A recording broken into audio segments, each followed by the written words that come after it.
Some women come to the hospital to give birth to life. Others come barely clinging to it. She was 8 months pregnant. Her bruises weren't from falling. And what her nurse discovered next, no one was ready for.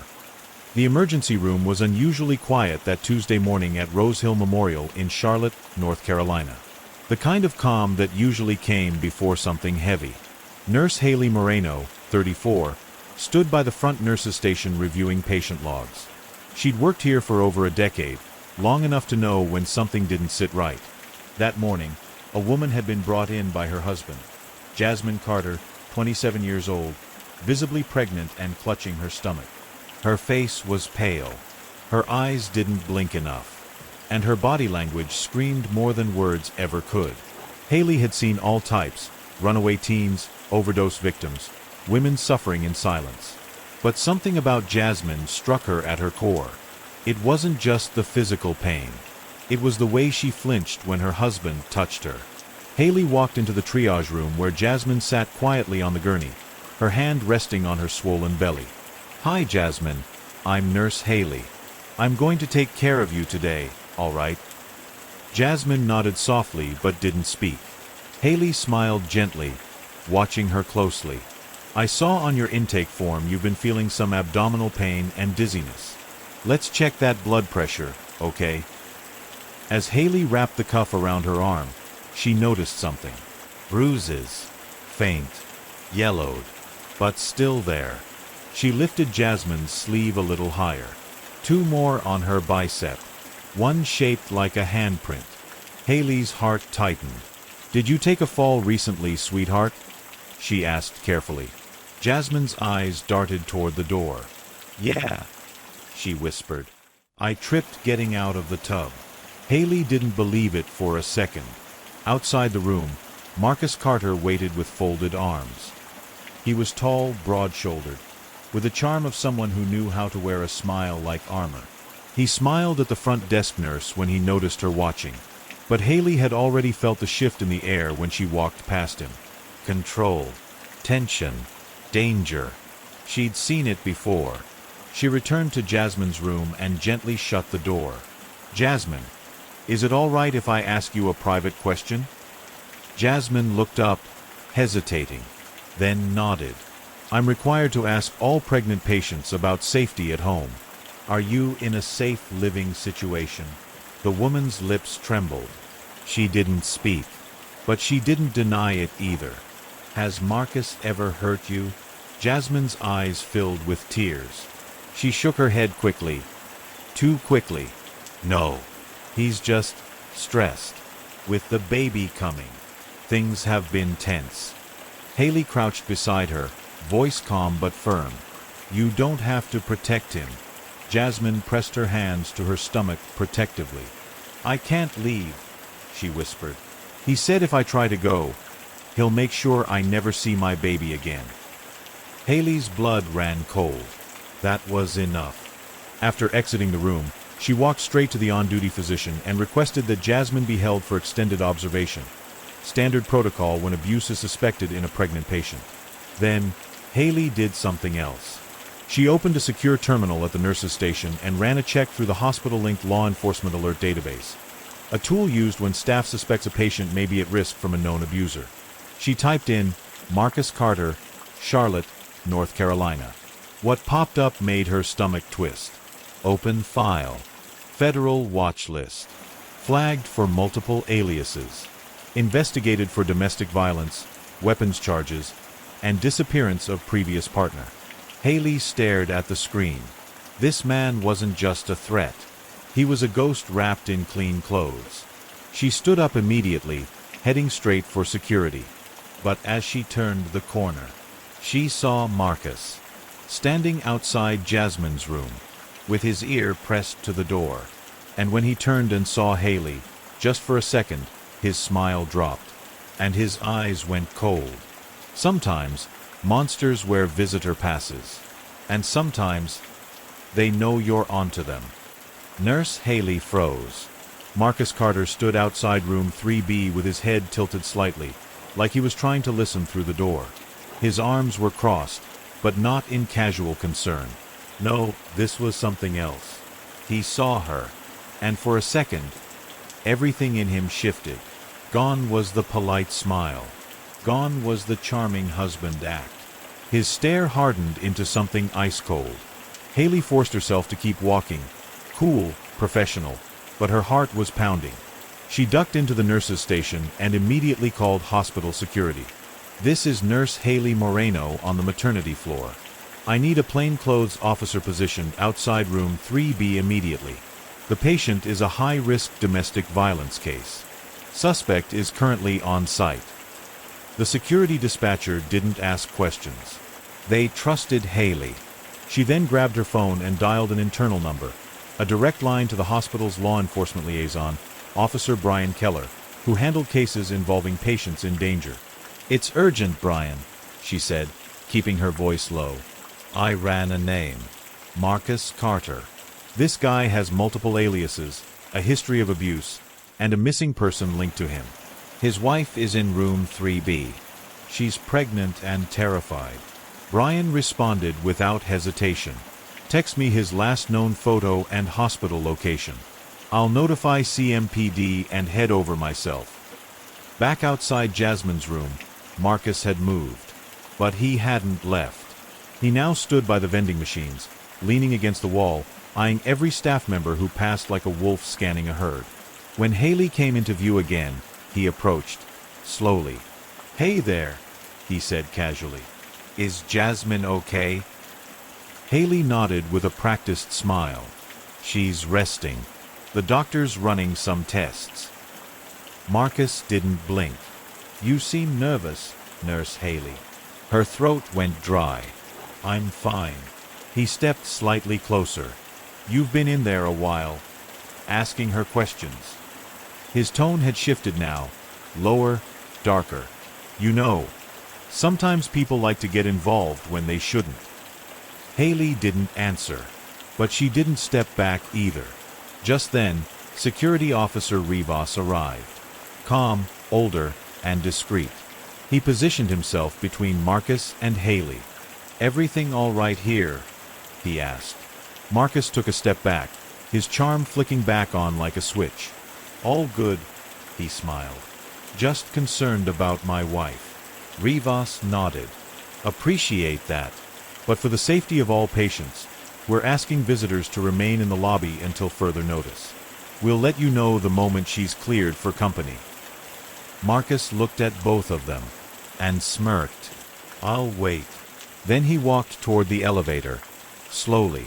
Inside room 3B, Jasmine lay with her hands folded over her stomach, eyes locked on the ceiling. She didn't flinch when Haley re-entered, but her expression said everything. "He knows," Jasmine said quietly. Haley sat down beside her. "I've spoken to security. The police are on their way. You're not alone anymore." Tears spilled from Jasmine's eyes. "You don't understand. Marcus doesn't run. He doesn't get scared. If he knows something's coming, he'll do something first." Haley leaned in closer. "What do you mean?" "He's got a cabin, somewhere outside of town. He took me there once, to scare me. There's stuff hidden there. Boxes, records, maybe more." "Have you told the police?" "No. I was too scared." Haley reached out, took her hand. "Tell me everything you remember. Now." Jasmine exhaled shakily. "It's off Route 74, down a dirt road near a deer sign. It's small, but locked tight. I saw him bury something once. I think it was a bag. I think it had clothes in it, and something heavier." Back at the nurse's station, Haley met Officer Brian Keller as he arrived with 2 uniformed police. She pulled him aside, handed over a flash drive containing Marcus's search results and Jasmine's handwritten notes about the cabin. "We need a warrant," she said. Brian nodded grimly. "We're already working on it." Then he added, "We also found something else. Marcus Carter's last known girlfriend, a woman named Eliza Vaughn, disappeared 3 years ago. Never found. No body. Just vanished. Her last phone ping was in a forested area outside Charlotte. roughly 5 miles from where Jasmine says the cabin is. Haley stared at him. So if we find that cabin? Brian didn't answer. But he didn't need to. That evening, Jasmine was moved to a secure floor, under the care of an off-duty officer in plain clothes. Her vitals were stable, and the baby appeared unharmed. Marcus, however, was gone. By the time police approached the hospital's main exit, he'd already slipped away. And no one had seen which direction he'd gone. CMPD issued a statewide bolo, "Be on the lookout," for Marcus Carter and his black Chevy Trailblazer. Officer Keller briefed a task force to search the wooded areas off Route 74 by sunrise. But Haley didn't sleep that night, because something Jasmine had said kept playing in her mind. He doesn't run. He doesn't get scared. If he knows something's coming, he'll do something first. And as morning broke, a park ranger 50 miles outside Charlotte made a disturbing call. "Sheriff's office?" "Yeah, I was doing my sunrise patrol when I noticed something off by the edge of a creek. There's a fresh pile of dirt, and part of what looks like a woman's shoe sticking out.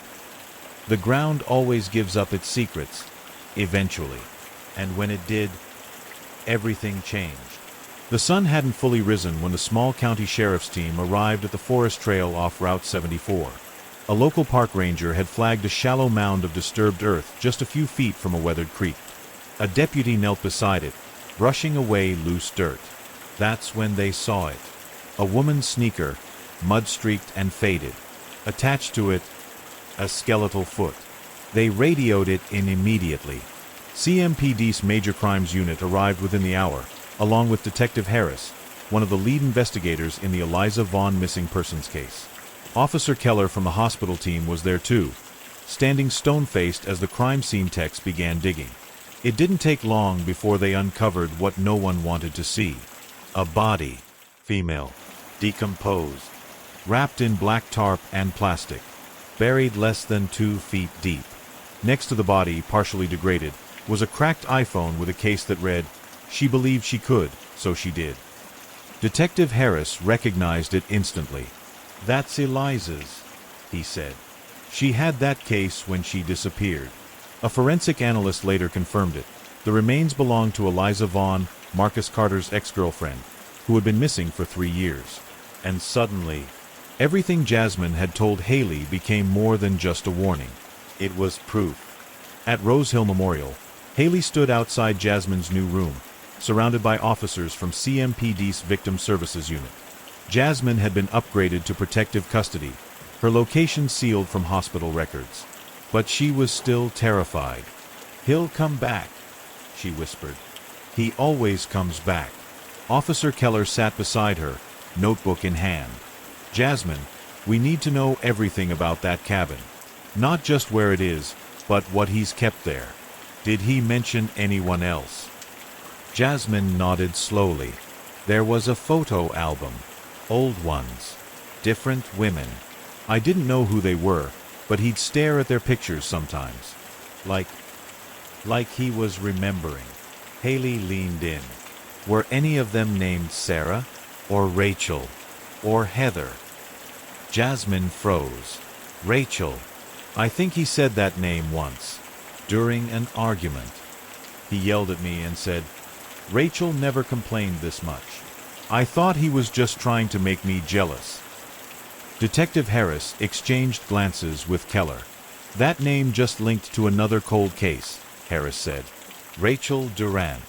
Vanished in 2017 after dating a man who fit Marcus's profile. We never found her."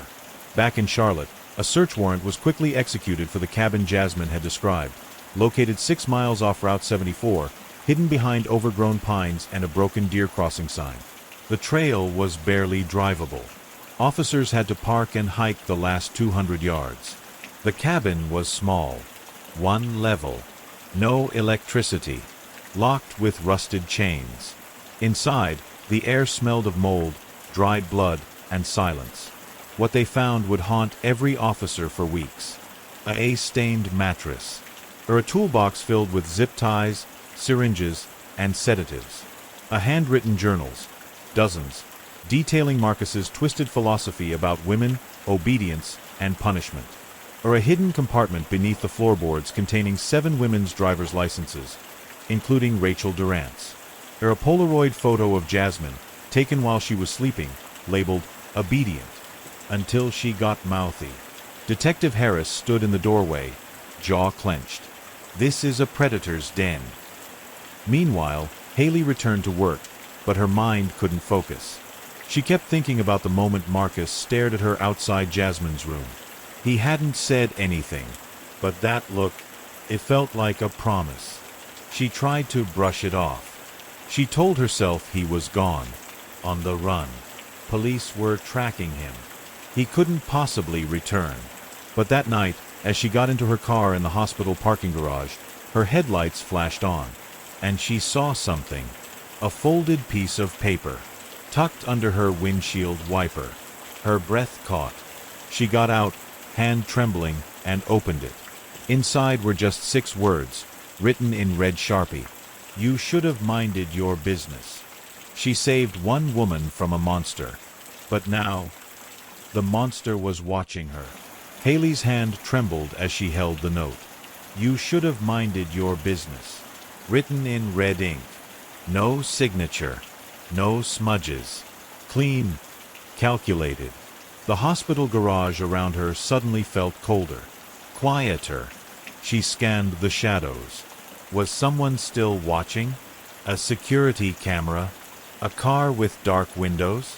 She quickly got in and locked her doors, heart pounding.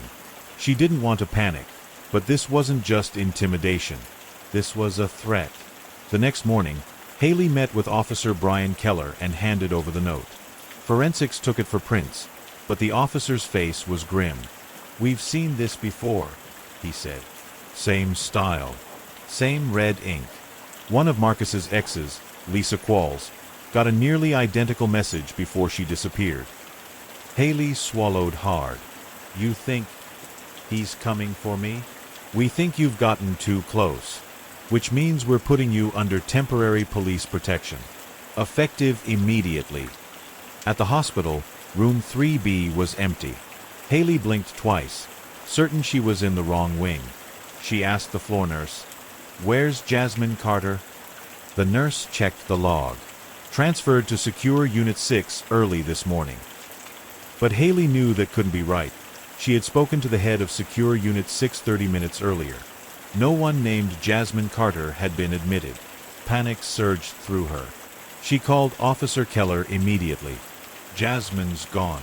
What do you mean gone? He asked. She was transferred, but not by us. Keller was silent for a moment. Then he said, "Stay where you are. We're reviewing all hospital security footage now." 2 hours later, in a conference room surrounded by law enforcement, they reviewed the tape. At 5:42 a.m., a man in hospital scrubs and a mask walked into room 3B with a wheelchair. He presented forged discharge papers, signed by a fake attending physician. Minutes later, Jasmine was wheeled down the hallway, head down, visibly trembling, and rolled right into the elevator. At 5:47 a.m., the man guided her out the rear service entrance and into a dark SUV with obscured plates.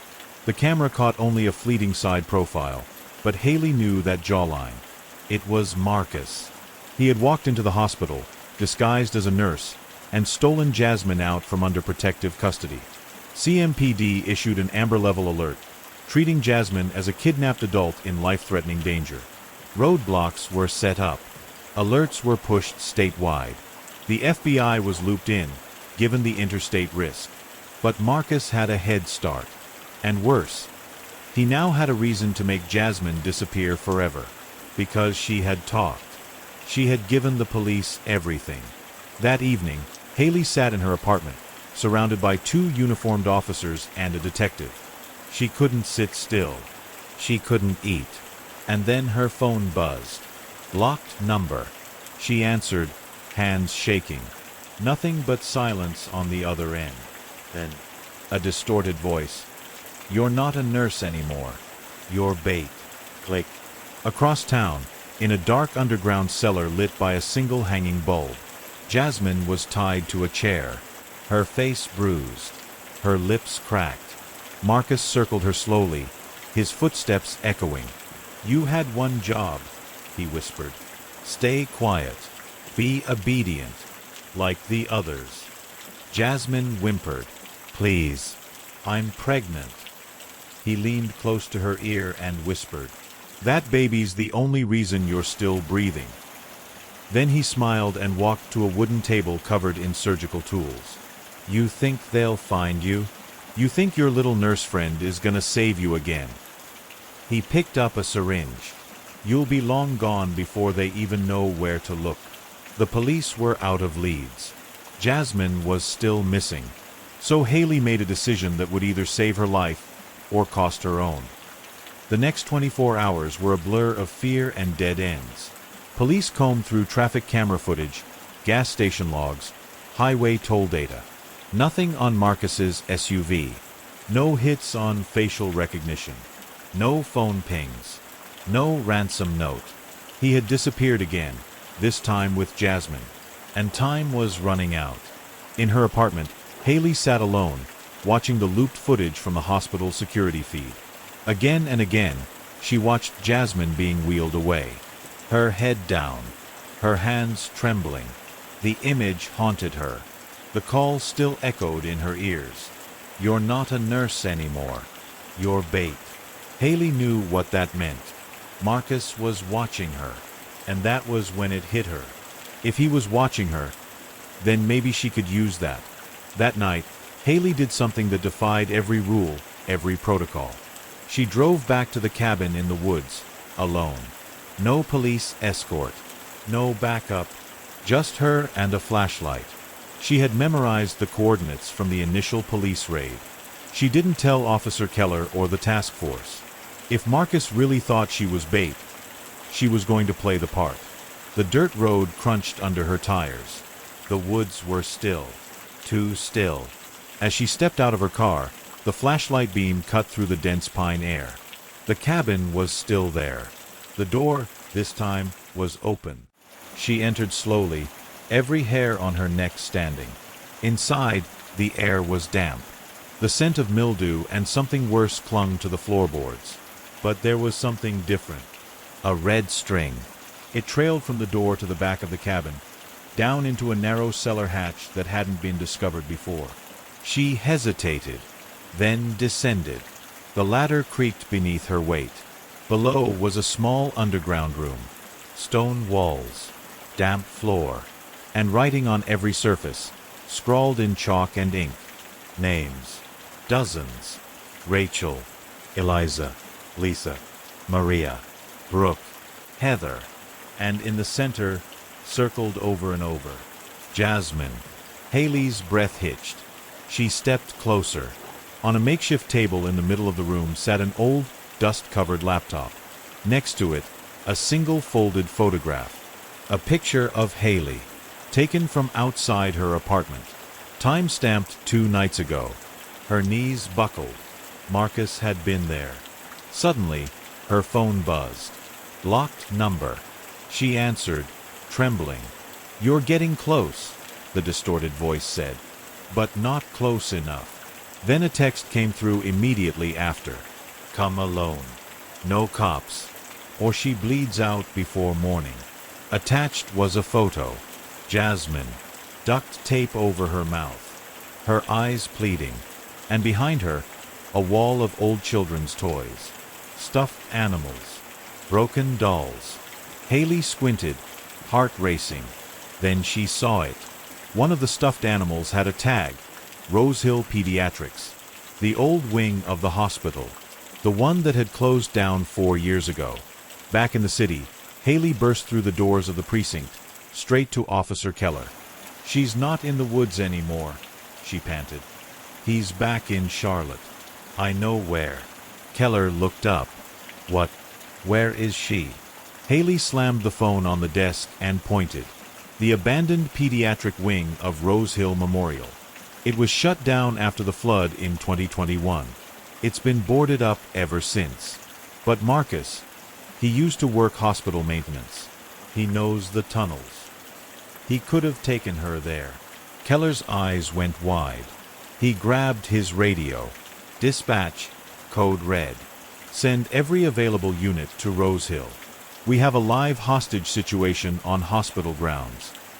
10 minutes later, squad cars surrounded the building. Flashlights cut through the overgrown grass and shattered windows. Inside, officers pushed through collapsed ceiling tiles and peeling wallpaper. Medical charts from years ago still littered the floor. Then someone called out, "Back here. We've got blood."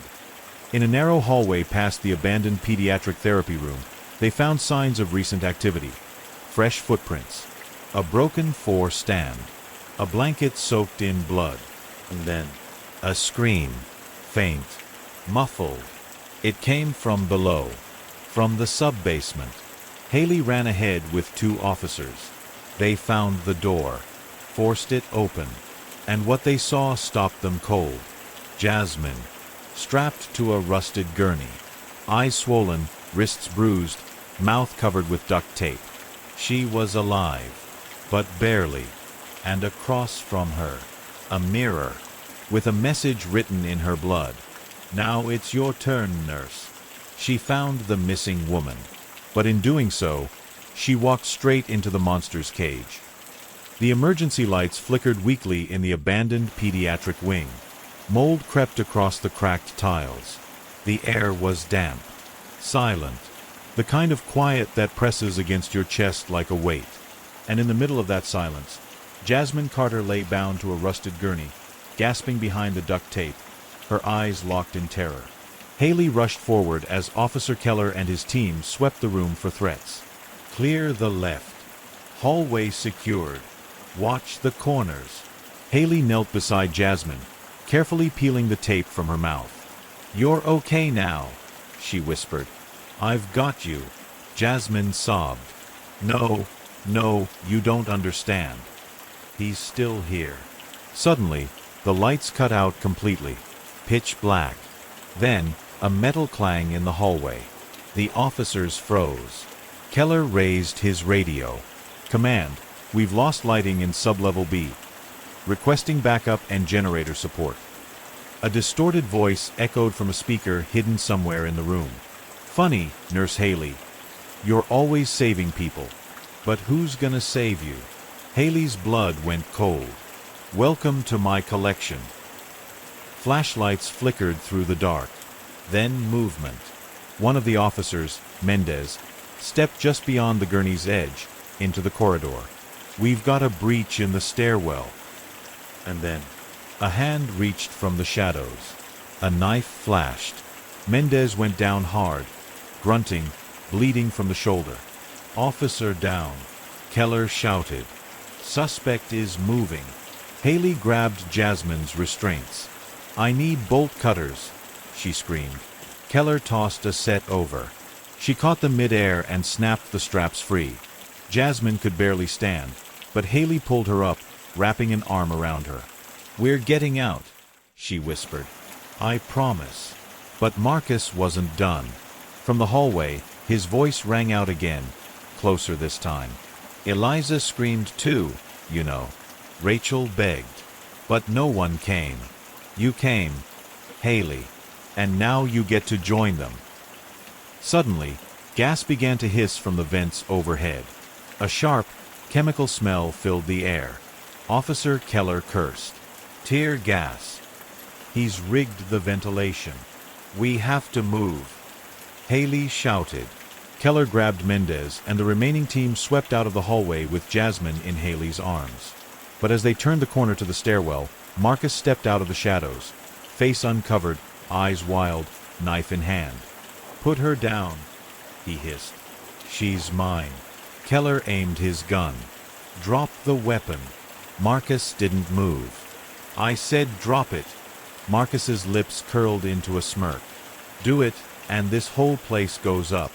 You don't think I rigged the boiler room?" He held up a small black detonator. "No one leaves until I say." Haley stepped in front of Jasmine, trembling but unshaken. "You're sick. But you're not God. You're just a coward who hurts women because you're afraid of being alone." Marcus twitched. "Don't talk to me like you know me. I do know you, Haley said. I read every word you wrote in that cabin. Every journal. Every name. You never wanted love. You wanted obedience. You wanted control. But Jasmine isn't yours. Eliza wasn't yours. None of them were. Marcus's fingers clenched around the detonator. Then he screamed and lunged forward, knife aimed straight at Haley. A shot rang out. Marcus stumbled, dropped the detonator, and collapsed. Officer Keller lowered his weapon. The hallway fell silent, except for Jasmine's sobs, and Haley's heartbeat pounding in her ears. They secured the detonator, cleared the building. EMS rushed Jasmine and Mendez into transport. Haley followed behind, dazed, emotionally drained, her hands still stained with Jasmine's blood. Outside, rain began to fall. Soft, cleansing.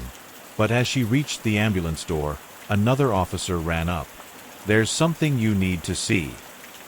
He handed her a body cam tablet. Footage played. Marcus's last whisper before losing consciousness. There's another one. Haley froze. What did he say?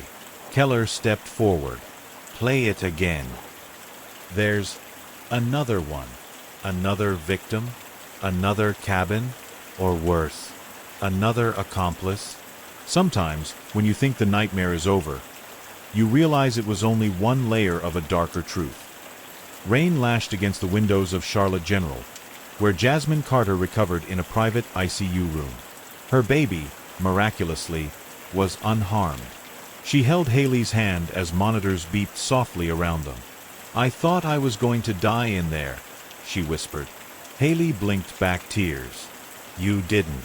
You're safe now, and your son will never have to know that kind of fear. Jasmine clutched her belly protectively. But he said something before he went down, didn't he? Haley hesitated. There's another one. Back at the precinct, Officer Keller and Detective Harris pored over Marcus Carter's files. His journals, his phone history, the recovered footage from the hospital basement. Then they found it. A second cabin, mentioned once in a fragmented journal entry. When Eliza got too loud, I took her to the far place. It's quiet out there. The ground's softer, easier to forget. The coordinates weren't exact, but there was enough to map a likely region. A wooded patch of land on the outskirts of Winston-Salem. Abandoned, privately owned, never developed. Within hours, a tactical team was dispatched. What they found changed everything. Half buried in the mud was a metal shipping container reinforced with makeshift locks and soundproof padding. When officers forced the doors open, the smell of decay hit hard. But inside, they heard something. A cry. Faint. Weak. They shined their lights across the cramped space. And in the far corner, a woman, barely alive, shielding a young girl behind her. She was Heather Knox, a woman who had been declared missing 5 years earlier. And the child. Her daughter, born in captivity. Haley couldn't breathe when she saw them reunited on the news that night. 2 lives saved. 2 people who weren't just numbers on a case file. They had names, faces, a future. Haley turned off the TV and walked to the nursery, where Jasmine now rested with her newborn son, Caleb. Can I hold him? She asked. Jasmine nodded. He's yours too. You're the reason he's here. Haley cradled the baby and whispered, You'll never know fear. Not like your mama did. We made sure of that. Later that week, at a press conference, Detective Harris stood at the podium. We believe Marcus Carter may have had at least 8 known victims. But thanks to the courage of one nurse and the bravery of one woman who refused to stay silent, lives were saved. Justice is just beginning, but so is healing. Life lesson. Sometimes the worst evil hides behind the cleanest smiles. But courage doesn't always look like a hero with a badge. Sometimes it's a nurse with a stethoscope and a gut feeling that refuses to be ignored. Haley didn't just save a patient. She unraveled a nightmare and gave birth to hope in its place. And Jasmine? She's not a victim. She's a survivor, a mother, A warrior. Let this remind us, if something feels wrong, it probably is. Speak up. Step in. You never know who might be saved by your voice.